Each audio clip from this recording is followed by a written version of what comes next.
اعوذ باللہ من الشیطان الرجیم بسم اللہ الرحمن الرحیم اور ما نہیں اور نہیں ہے کانا لنبی نہیں ہے نبی صلی اللہ علیہ وسلم کی شان ان یغل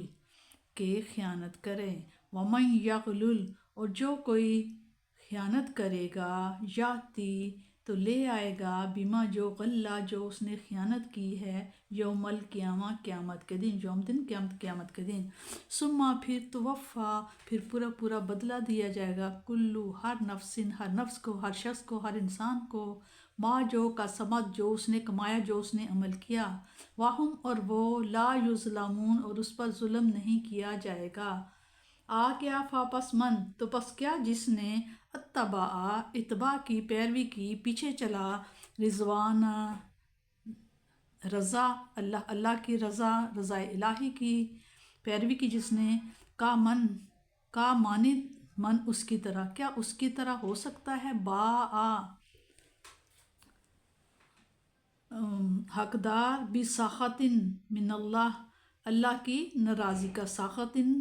ناراضگی من اللہ کی اس طرح ہو سکتا ہے جو حقدار بن گیا ہے اللہ کی ناراضگی کا ومأواہم اور اس کا ٹھکانہ جہنم ہے وبئسا اور بہت ہی برا ہے مصیر پلٹنے کی جگہ بہت ہی بری ہے ان کے درجات ہیں ان اللہ کے پاس ان کے درجہ بدرجہ ہیں اللہ کے ہاں واللہ اللہ تعالیٰ بصیر دیکھنے والا ہے بیما جو یعملون جو وہ عمل کرتے ہیں لا ضرور یا یقیناً قد ہے منا احسان فرمایا ہے اللہ تعالیٰ نے ضرور احسان فرمایا ہے اللہ تعالیٰ نے اللہ پر مومنوں پر اس جب کے باعثا جب کہ اس نے بھیجا فیہم ان میں ہی ان لوگوں میں رسول صلی اللہ علیہ وسلم من انفسہم جو انہی میں سے تھے یتلو پڑھتا ہے علیہم ان پر آیات ہی اس کی آیات یعنی کہ اللہ تعالیٰ کی آیات جو پڑھتا ہے ویزکیہم اور انہیں پاک کرتا ہے ویعلمو اور علم دیتا ہے انہیں کتاب قرآن مجید کا والحکمت اور حکمت کا یعنی کہ سنت کا وَإِنْ اور اگر قانو تھے من قبل پہلے سے لا ضرور فی ہوتے دلال مبین دلال گمراہی میں مبین واضح تو کھلی گمراہی میں ہوتے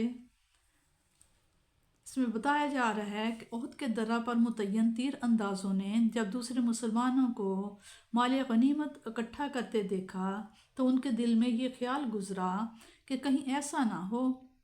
کہ حضور صلی اللہ علیہ وسلم فرما دیں کہ جس نے جو چیز لے لی اسی کی ہو گئی اور ہم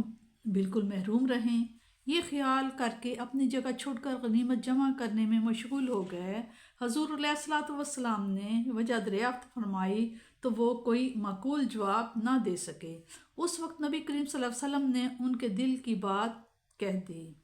کیا تم یہ خیال کرتے تھے کہ ہم خیانت کریں گے اور تمہیں کچھ نہ دیں گے اور اس وقت یہ آیت نازل ہوئی غلن کہتے ہیں مال غنیمت سے اس کی تقسیم سے پہلے کوئی چیز چھپا کر لے لینا اس آیت میں اس جرم کی قباحت اور اس کی سزا بیان کر کے اس سے باز رہنے کا حکم دیا گیا ہے جب خیبر پر حضور کریم صلی اللہ علیہ وسلم نے حملہ کیا ان دنوں میں ایک شخص جس کا نام نہیں لیا گیا فوت ہو گیا حضور صلی اللہ علیہ وسلم کی خدمت میں جنازہ کے لیے عرض کی گئی تو رحمت عالم صلی اللہ علیہ وسلم نے فرمایا جاؤ تم اس کی نماز جنازہ پڑھ دو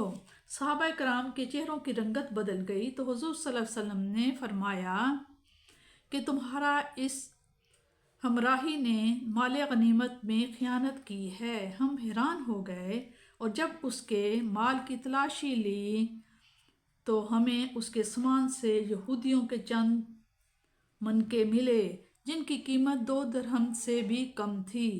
اس سے معلوم ہوا کہ مال غنیمت میں معمولی سی خیانت بھی اتنا بڑا جرم ہے کہ حضور صلی اللہ علیہ وسلم جیسے رحم دل نبی صلی اللہ علیہ وسلم نے بھی اس کی نماز جنازہ نہیں پڑھی نیز یہ بھی پتہ چلا کہ نگاہ نبوت سے اتنی سی بات بھی پوشیدہ نہ تھی درندہ صفت انسان کی اوپر فرشتہ سیرت بن گئے جنہیں کوئی اپنا غلام بنانا بھی پسند نہیں کرتا تھا کیوں کر آئین جہان بانی میں دنیا بھر کے استاد ہو گئے جن کی گھٹی میں شراب تھی، ظلم و ستم جن کا شعار تھا، کفر و شرک اور فسق و فجور کے گٹا ٹوپ اندھیروں میں بھٹکتے بھٹکتے صدیاں گزر چکی تھیں، ان میں یہ مکمل تبدیلی اور ہمہ گیر انقلاب کیوں کر آیا؟ جنہوں نے کبھی ان حقائق پر غور کیا ہے وہی اس نبی معظم کی شان رفیع کو جان سکتے ہیں۔ تلاوت آیات، تعلیم کتاب و حکمت کے علاوہ تزکیہ نفس اور تربیت صالحہ سے یہ مبارک انقلاب روپذیر ہوا۔ احد کے میدان میں مسلمان از راہ تعجب کہنے لگے، عجب بات ہے، ہم حق پر ہیں، راہ خدا میں جہاد کرنے نکلے ہیں اور رسول خدا بھی ہم میں موجود ہیں، اور ہمیں ان لوگوں کے ہاتھوں ہزیمت اٹھانا پڑی جو کافر و مشرک ہیں۔ اللہ تعالیٰ فرماتے ہیں، کیا ہوا اگر تمہیں آج تکلیف پہنچی؟ اس سے پہلے تم ان پر دگنی ضرب لگا چکے ہو۔ تم نے بدر میں ان کے 70 سردار قتل کیے اور 70 کو قیدی بنا لیا تھا، اور اس پسپائی کے اسباب کے متعلق زیادہ فکر مند ہونے کی ضرورت نہیں۔ تم میں سے بعض نے ہمارے رسول صلی اللہ علیہ وسلم کے حکم سے سرتابی کی اور تم سب کو اس کا مزہ چکھنا پڑا۔ اکثر دیکھا گیا ہے کہ حق کے ماننے والے ظاہری اسباب کے مہیا کرنے اور تدبر سے کام لینے میں سستی کرتے ہیں، اور یہ سمجھ کر کہ ہم اہل حق ہیں اپنی کامیابی کا یقین کر لیتے ہیں اور ظاہری قواعد و ضوابط کی پابندی کو اتنی اہمیت نہیں دیتے۔ انہیں اس آیت پر مقرر غور کرنا چاہیے کہ جب صحابہ کی مقدس اور حق کی علمبردار جماعت سے معمولی سی فروگزاشت ہو گئی تو انجام کیا ہوا؟ بلکہ اہل حق کو تو بہت محتاط ہونا چاہیے، کیونکہ ان کی کامیابی صرف ان کی کامیابی نہیں بلکہ حق کی کامیابی ہے، اور ان کی شکست صرف ان کی شکست نہیں بلکہ حق کی شکست ہے۔